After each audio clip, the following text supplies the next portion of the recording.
Votre santé, notre priorité.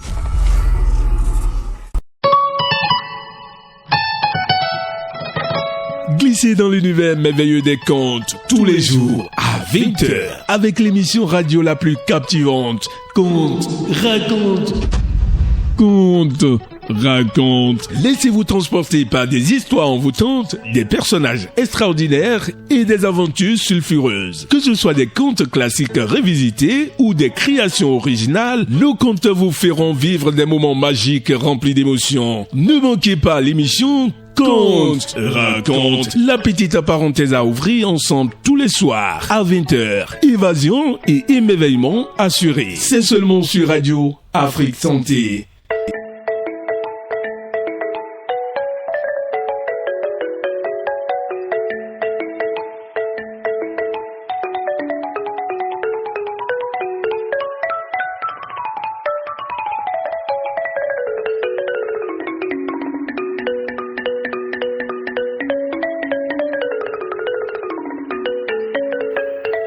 Bonsoir amis auditeurs de Radio Afrique Santé, on espère que vous avez passé une belle journée en compagnie de nos programmes.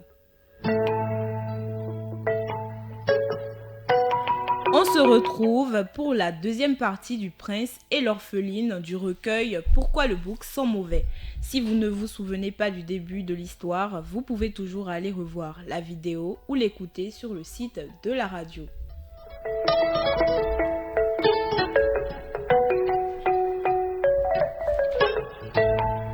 À un détour du sentier, elles rencontrèrent une vieille femme. Or, c'était un esprit qui s'était déguisé. « Mes enfants, donnez-moi quelque chose à manger, car je meurs de faim, » implora-t-elle, tendant des mains desséchées en un geste de supplication. « Espèce de sorcière, » répondit une des sœurs avec mépris. « Comment oses-tu m'appeler ta fille ?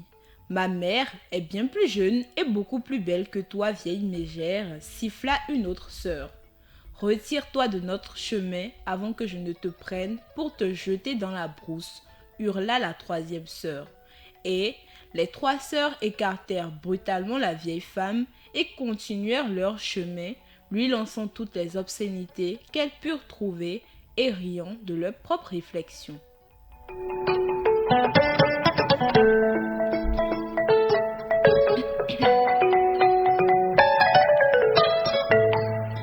Le soleil avait disparu du firmament et la nuit descendait lentement sur le village lorsque Robami termina sa dernière tâche.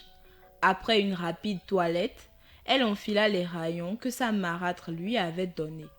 Puis, elle enveloppa quelques gâteaux de haricots dans des feuilles de bananier pour apaiser sa faim en chemin et entreprit le long trajet qui l'amènerait au palais du roi.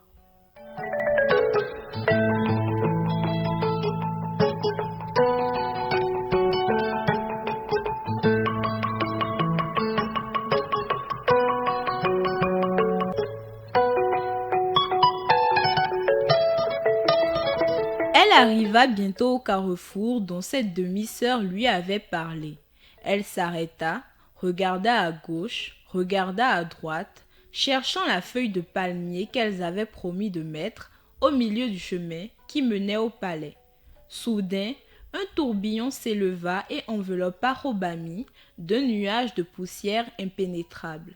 Quand enfin il se dissipa, la branche de palmier se trouvait sur le sentier de droite. Aussi, Robami tourna-t-elle à droite et elle continua son chemin.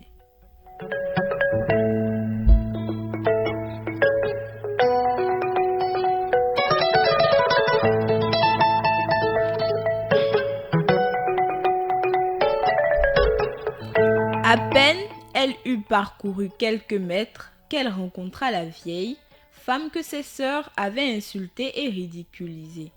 L'apparition se tenait au milieu du sentier, les mains tendues en un geste de supplication. « Donne-moi quelque chose à manger, mon enfant, car je meurs de faim, » implora-t-elle. « Je n'ai pas grand-chose, mais le peu que j'ai, je vais le partager avec vous, » répondit Robami. Sur ces mots, Elle déballa les gâteaux de haricots qu'elle avait apportés et en donna la moitié à la vieille femme. Maintenant, si vous voulez bien m'excuser, il me faut continuer mon chemin car je suis en retard, dit Robami.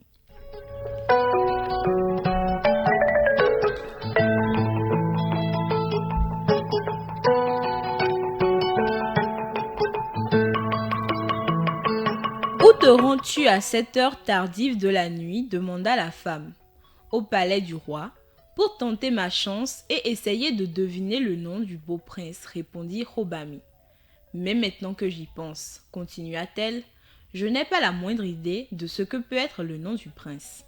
Je connais son nom, dit la femme, avec un doux sourire, en prenant la main de Robami dans la sienne, et, puisque tu as été si bonne pour moi et que tu m'as donné à manger, je vais te le dire, parce que tous les enfants du roi qui étaient nés avant lui étaient morts en bas âge, le roi a appelé le prince Denangan, ce qui veut dire l'un d'eux vivra.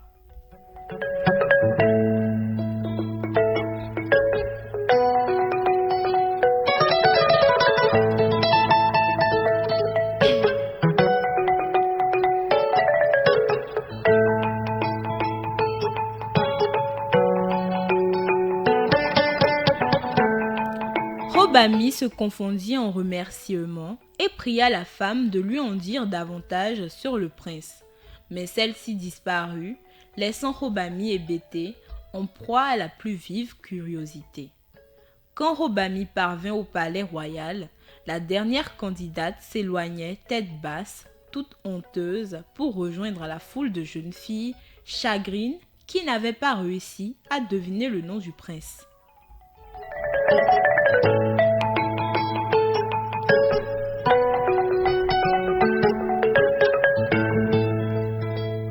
La soudaine apparition de la jeune fille en rayon, mais d'une grande beauté, provoqua une explosion générale de ricanements et de railleries. Piqués au vif par leur propre échec et exaspérés par l'audace que montrait Robami en comptant réussir là où elles avaient échoué, les trois demi-sœurs, les yeux brillants de colère, les cheveux dressés sur la tête, se précipitèrent pour lui barrer le chemin.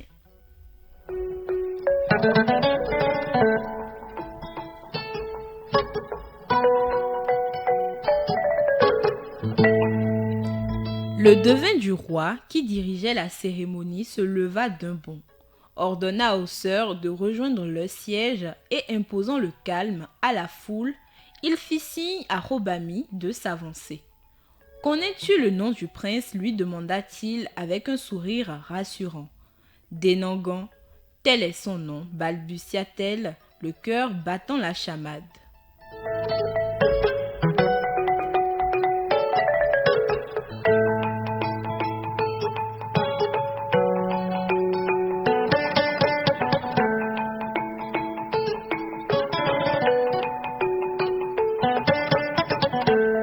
Puis, comme elle se tut, un roulement de tambour éclata et mille et une exclamations d'émerveillement et de stupéfaction s'élevèrent dans les airs.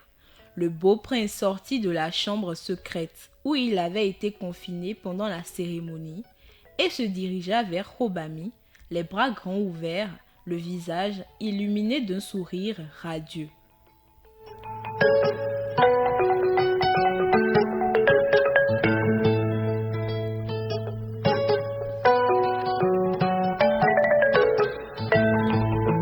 Honteuses de leur manque de bonté et craignant la vengeance de Robami, les trois demi-sœurs et leur mère fuirent le village, mais Robami ne cherchait pas à se venger et les laissa seules avec leur conscience.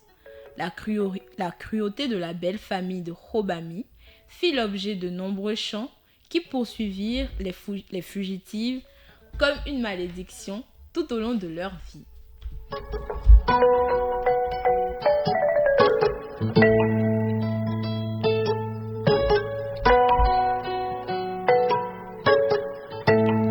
Quant à Robami, son mari et elle jouirent d'une vie longue et heureuse, et ils eurent beaucoup d'enfants.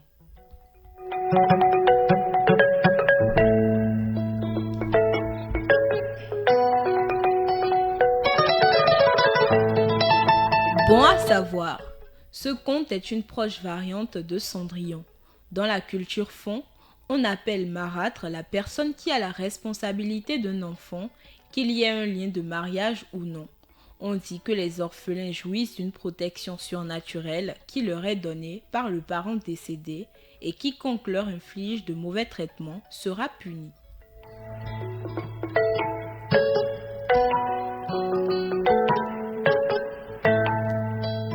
Une différence intéressante entre la variante fon de Cendrillon et beaucoup d'histoires semblables est que Robamy ne portait aucun vêtement élégant lorsqu'elle arriva au palais pour prendre part à la cérémonie de sélection. Comme dans beaucoup d'histoires de ce livre, les noms sont d'une grande importance. Le nom définit la personne et l'on croit que quiconque connaît votre vrai nom vous tient en son pouvoir.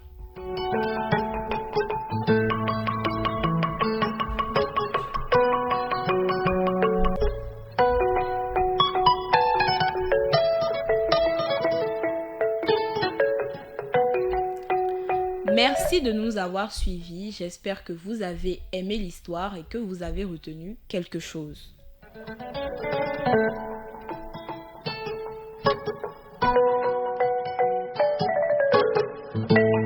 Je suis Karma Cheke. Merci à Arissou Adamou et Tibus Arererenou. Je vous dis à la prochaine.